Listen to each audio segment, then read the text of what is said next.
Vamos agora ao debate do dia com Denise Campos de Toledo. E vamos falar sobre renovação política, a influência de movimentos não partidários. Eu converso com Samuel Emílio, que está aqui com a gente, que é coordenador nacional do Acredito, e a Juliana Augusto Cardoso, que é líder da RAPS, Rede de Ação Política pela Sustentabilidade, membro do Agora e do Renova BR, que é a Escola de Formação Política Apartidária. Boa noite aos dois. Boa noite. Boa noite, Denise. Bom, eu quero começar falando exatamente de todos esses movimentos, que a gente não sabe exatamente qual seria o direcionamento. Se trata de uma renovação, uma tentativa de renovação política, mas, por exemplo, a Juliana participa de 3, o Samuel participa de quase todos. E eu quero lembrar o exemplo da Tabata Amaral, que faz parte de boa parte desses movimentos, não é? E teve problemas com o partido ao votar a favor da reforma da Previdência, indo na direção contrária, na determinação partidária. Então, vamos começar pela Juliana, que está aqui citada em 3 movimentos, Juliana. Como é que quem está nos acompanhando pode entender a diferença? Acho que o principal dos movimentos é a gente conseguir reunir pessoas que pensam politicamente como você e que, acima de tudo, estão dispostos a dialogar. Então, vou separar pelas diferentes redes, né? A primeira que eu entrei foi a RAPS, que é a Rede de Ação Política pela Sustentabilidade. Lá é um espaço em que reúne parlamentares, pessoas da sociedade civil, enfim, jovens que querem conhecer mais o ambiente político e discutir uma agenda um pouco mais voltada para a sustentabilidade. Então, como que a gente pode atuar, cada um no seu âmbito de atuação em geral, em favor da sustentabilidade. A RAPS é um deles. O segundo é o Agora. O Agora é um movimento também cívico, formado por pessoas, enfim, de todo o Brasil, com lideranças eleitas, inclusive. Nós temos 3 parlamentares eleitos que participaram desse último processo eleitoral e que, basicamente, a gente é um think tank político, em que a gente reúne também especialistas de diversas áreas para montar uma agenda daquilo que a gente entende que seja importante para modernizar ou melhorar a estrutura de gestão política do nosso país. E o último deles é o Renova BR. O Renova é, sim, uma escola de formação política apartidária, em que a gente, na primeira turma, formou diversos líderes e tem vários eleitos, dentre eles, sim, a Tabata, o Felipe Rigoni, que tem chamado muita atenção por essa pauta agora. Os dois, né? Não seguiram orientação partidária. Exato. Mas acho que o que é importante dizer é que o Renova, tem um aspecto super amplo. O objetivo deles foi qualificar as pessoas a participar da política. Então, a gente passou por diversos treinamentos. E, recentemente, teve o Renova Cidades, que também juntou mais de 1.000 líderes que sairão candidatos a vereador e prefeitos nos municípios de todo o Brasil. Agora, então, Samuel, em relação ao Acredito. Bom, o movimento Acredito, ele é um movimento muito pautado em voluntariado, né? O Acredito, ele não tem nenhuma ambição de suprir os papéis dos partidos. Pelo contrário, né, a gente reúne pessoas ao redor do nosso país para fortalecer os partidos da maneira como a gente puder. Então, hoje, o Acredito, ele reúne cerca de 7.000 voluntários em mais de 20 estados pelo país. E o nosso intuito é trabalhar pela renovação política não só das pessoas, mas das práticas e dos princípios também, né?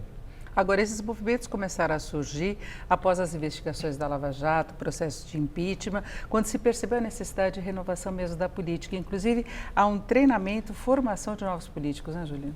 Sim, acho que o objetivo principal foi tantas pessoas, especialmente jovens, que gostariam de estar mais perto da política e estavam, assim, com aquele sentimento, de alguma forma, eu preciso fazer algo diante de tudo que está acontecendo. Então, acho que começou a surgir naturalmente na época também, quando surgiu o Acredito. Agora, estava todo mundo muito próximo, porque era uma rede muito conectada já.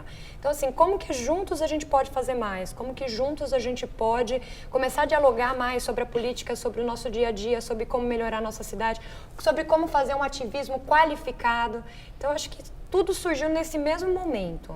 Agora, a deputada Tabata está enfrentando problemas por não seguir a orientação partidária, se analisa, inclusive, a possibilidade de expulsão dela. Uhum. E Ciro Gomes criticou muito, dizendo que ela estava se submetendo a um outro partido. E, na verdade, não são partidos, são movimentos apartidários. Exato. Mas, na medida em que há uma influência que vai contra o partido, isso não coloca uma situação aí de difícil conciliação em alguns temas? Na verdade, essa diferença de posicionamento entre os nossos parlamentares e os seus partidos não é uma novidade. Quando a gente olha para os dados, o Henrique Xavier, um dos consultores do Movimento Acredito dentro do Congresso, ele é cientista de dados e olhou qual a porcentagem de alinhamento entre as votações da Tabata, do Felipe Rigoni e seus respectivos partidos. E quando a gente olha para esses dados, a gente percebe que, na verdade, esse desalinhamento ele não é da semana passada. Ele já acontecia em alguma medida. Cerca de 40% das votações, 35% a 40% das votações deles foram contra a orientação partidária. Então, eu acredito hoje, ele não tem nenhuma intenção de fechar a questão como os partidos fecham. A gente tem a intenção de produzir posicionamentos pautados nas evidências e cabe aos parlamentares tomarem a decisão de seguir esse posicionamento ou não. Mas eu acredito não influencia na decisão final deles, não é a intenção do movimento obrigar eles a votarem de acordo com as nossas ideias. Agora, se ela votasse contra a reforma, teria problemas com o movimento? De forma alguma, porque o movimento Acredito, pelo contrário, ele é muito plural. Então, o movimento Acredito no Ceará, por exemplo, elaborou uma nota pública contra a reforma da Previdência. Na Bahia também a gente tinha muitas pessoas contra a reforma da Previdência. O Acredito é composto por uma diversidade de pensamentos e de ideias que, de fato, não se assemelha a um partido.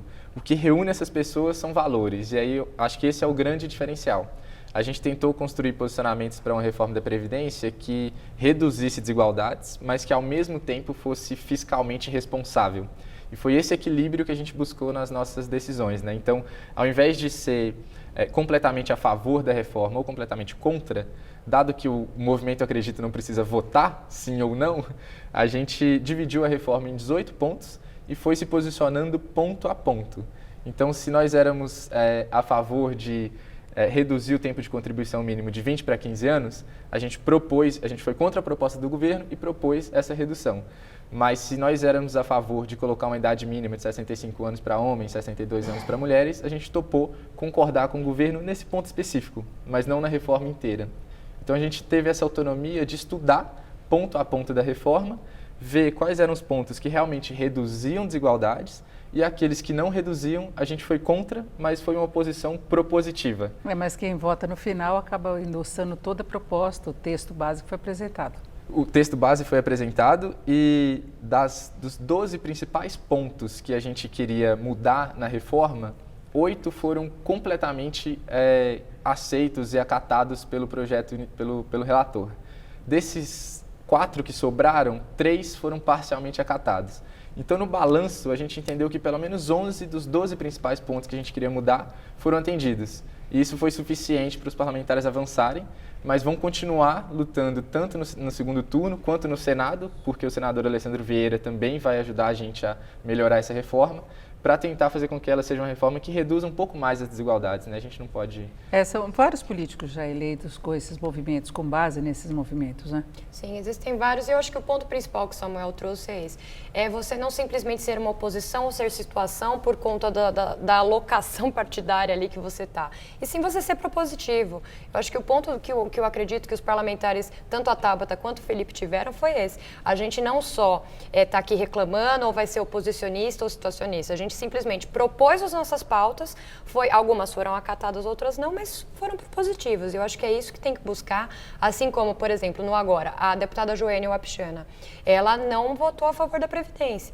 Ainda que o próprio movimento tenha alguns conceitos importantes sobre isso, mas ela votou contra.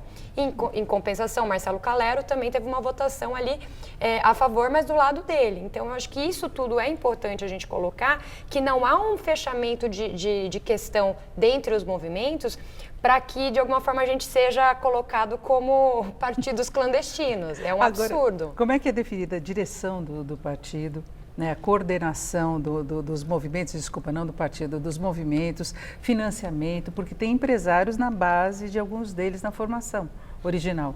Sim, no próprio movimento Agora a gente tem o apresentador Luciano Huck, que faz parte, mas assim, em geral, o nosso movimento ali, ele não tem nenhum tipo de requisição financeira, de coisas nesse sentido. A gente simplesmente, em grande parte, somos profissionais, de áreas, seja no primeiro, segundo ou terceiro setor. Inclusive, nós temos vários secretários de Estado, aqui em São Paulo, a Patrícia Ellen, eu mesma trabalho na Secretaria de Agricultura e Abastecimento, lá no Sul nós temos o Gastal, enfim, são pessoas que estão atuando de alguma forma para colocar a nossa agenda em prática. Mas não necessariamente que a gente precise de algum tipo de apoio nesse sentido. Nós temos grandes conselheiros que participam e atuam das discussões e da formação de agenda da mesma forma. Mas isso independe, ninguém está lá para servir ninguém, e sim as pessoas, né? Agora, Samuel, você falou dessa questão de ter algumas linhas em determinadas votações, determinados temas, mas os partidos também, geralmente, eles fecham a questão para ter até força nas negociações. Sim. Nós tivemos, por exemplo, em relação à reforma da Previdência, um lado mais enfraquecido que era a oposição, aqueles partidos Sim. que tinham uma posição contra. E aí, se não há uma unidade de votação entre os integrantes, eles acabam sendo derrotados. Foi o que aconteceu, por exemplo, com o voto da Tabata. Isso não traz problemas para os partidos? Talvez não seria o caso de se escolher partidos que sejam mais alinhados de uma forma mais ampla, com as ideias do movimento? Hoje, o que a Tabata e o Felipe Rigoni estão representando no Congresso, eu creio que vai além do que está disponível em praticamente todos os partidos. Porque ao mesmo tempo em que eles fazem um esforço para derrubar um ministro da Educação, eles fazem esforço para aprovar uma reforma da Previdência.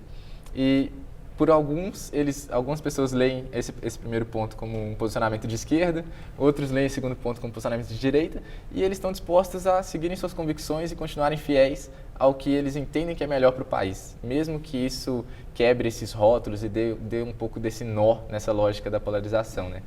Então, creio eu que, independentemente do partido que eles entrarem hoje, seria difícil sustentar essa posição que eles sustentam, e eu acho que eles estão sendo muito corajosos, inclusive, de continuar seguindo as suas convicções. Esse é um grande desafio. E eu tenho, acho que até um ponto adicional a isso, não só a coragem que eles estão tendo de enfrentar, mas tem algumas coisas que a gente tem que lembrar. No momento da eleição, naquele calor todo, foram assinados cartas de independência desses candidatos, o que a gente tem que validar, por mais que os partidos queiram invalidar esse instrumento. Na hora de fazer a campanha, de falar que é um partido aberto aos movimentos, foi lindo e maravilhoso. Só que agora estão apresentando que esse instrumento não é válido. Então, assim, a gente questiona essas práticas, mas, acima de tudo, eu acho que a gente tem que aprender com tudo que está acontecendo. Será que não é o momento, enfim, do Brasil discutir as candidaturas independentes? Será que não é o momento da gente colocar outras coisas em pauta, com essa democracia que está tentando se movimentar um pouco mais, se despir dessas amarras? Então, acho que sim, a Tabata, o Felipe, o próprio senador Alessandro, que tem tido uma atuação excelente, eles têm sido esses porta-vozes para poder trazer essa discussão. Então, acho que é essencial a gente começar a pensar nisso, né? Agora, quem quiser participar da política ainda pode procurar esses movimentos, pensando nas eleições do ano que vem, ainda dá tempo? Ainda dá tempo, mas eu reforço a importância dos partidos também, né? Eu acho que a gente não pode ignorar que são instituições que realmente são importantes na democracia que a gente tem. Existe o desafio de fazer com que eles sejam partidos mais democráticos internamente. Então, nem PDT nem PSB fizeram realmente uma ampla discussão para fechar a questão em relação à reforma da Previdência. Foi um posicionamento definido de uma maneira muito autoritária e vertical, ignorando os pontos de vista dos seus deputados, seus parlamentares. Então, eu creio que se a gente consegue melhorar os nossos partidos, a gente pode chegar num momento em que talvez os movimentos não sejam nem necessários. Agora, no caso de uma pessoa que está entrando na política agora, participa dos movimentos e tem que escolher um partido, ou está num partido que quer participar dos movimentos, como é que é feita essa mudança, esse entendimento? Dentro do Acredito, a gente não tem nenhum partido que a gente exclui.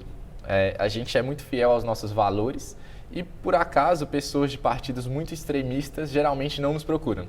Então, a gente acolhe todas as pessoas, independentemente do partido em que elas estão, desde que elas respeitem os valores que a gente entende que são importantes para o Brasil.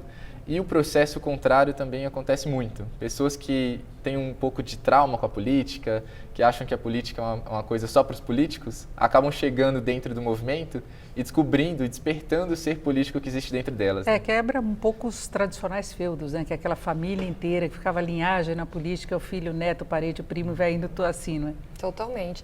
E, bom, vou dar alguns exemplos também. A RAPS está com inscrições abertas e lá a gente tem muito essa questão da amizade cívica. É você poder sentar com o seu diferente e dialogar numa maneira construtiva. Então, a RAPS está com inscrições abertas, acabou de se encerrar o ciclo do Renova Cidades, que abrangeu inscrições de todos, absolutamente todos os partidos do Brasil, e com uma diversidade tremenda. Então, vão ser treinados mais de 1.000 pessoas agora à distância, e depois vai ser afunilado, enfim, dependendo do seu desempenho ali durante o período, para no ano que vem ter as aulas presenciais e seguir com todo o apoio que foi tido. Então, ninguém está escolhendo quem vai chamar para perto. O importante é que a gente precisa qualificar todos os debates. Então, é isso que a gente está buscando. É perfeito, é buscar renovação com qualidade, é isso. Exatamente. Né? Eu agradeço muito a participação do Samuel Emílio, que é coordenador nacional do Acredito, não vou fazer confusão aqui com os movimentos. A Juliana